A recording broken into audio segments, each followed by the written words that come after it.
how to get more allies. Okay. How to now, Juzeno, not how to destroy.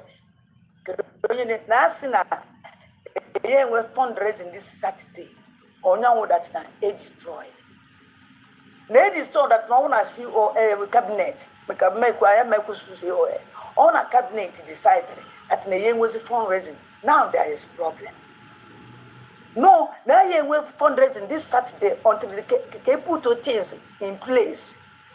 Everybody can I have to go na government in exile. The name will ndi obato bie wo putalandu ye take over the opoti channel no one ebe no na ya no. Na and before or say na ye dissolve in the cabinet. Before and they dissolve the cabinet, enwe go ndu ya no ya no na key post gas na key post. Nothing here we found the distance. Can you say everything will talk was leading on young with the problem? What is the problem? Ana eme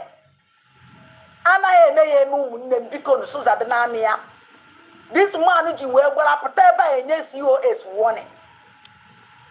But even decide inside. COS, where there's a letter, COS, the only thing COS is not sign as CEO. When you are signing. Why this manager will put in your warning? Unana has what is going on. Unana say stop. Now, then them for and get after. In the mama and the stop. I will pay them time. Okay, if you have something to say, the hour is now. You can call in if you want to contribute anything because we are at end of the broadcast. Like I said, I'm not going to play everything. We'll be taking it bit by bit. Okay? So this is where, we can start receiving anybody that want to contribute. The hour is now. If I do not receive any call after from a few minutes from now, then we will end it for now. To come back again. I don't care. The only thing on my way is so quick. That I will tell them any truth. I told me my even those on there. I don't even care. Another map, even some people need to hear. Stop. Oh, that case is good. If I were now the canon of Elenia, it talk about. Now, what I when you over to make it a condition on one you money TV. Because Nigerian government they want it to come out. Nigerian government they want it to come out, but about to be. Rama even name the Rama de honor. Rama do courses no. They know nothing. You want to know you. Onyago's going to me where.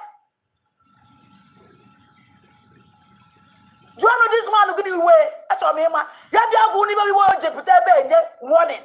Or won't get the capable to you. No, I want to do stop. Stop, Uganda. Nanya Biafran. Omundi bois, Ogee, Ruonem, why I just in Dutch hotel, one and a struggle. Now, I will go to a nation. I had the message agitate. I was in an installation. We have restored Biafra. I have signed the gear, certificate. Can you the rubbish differ?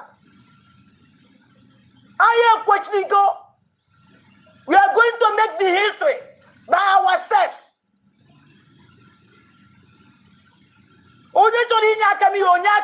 Get out.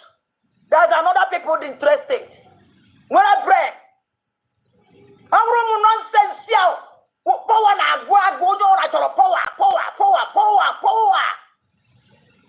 super power. Even I go to go. Let me tell you something, Mr. Man.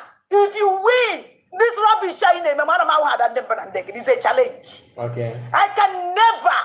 Ever have to put out with this nonsense. Ono ya do you know this man? This is not believe in warning on every meeting. Before I worked that memo. Do you know this man? On one you say to you on ask someone because on one you say to you.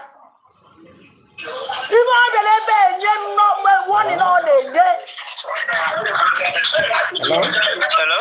Hello? Yeah, my brother. Good evening from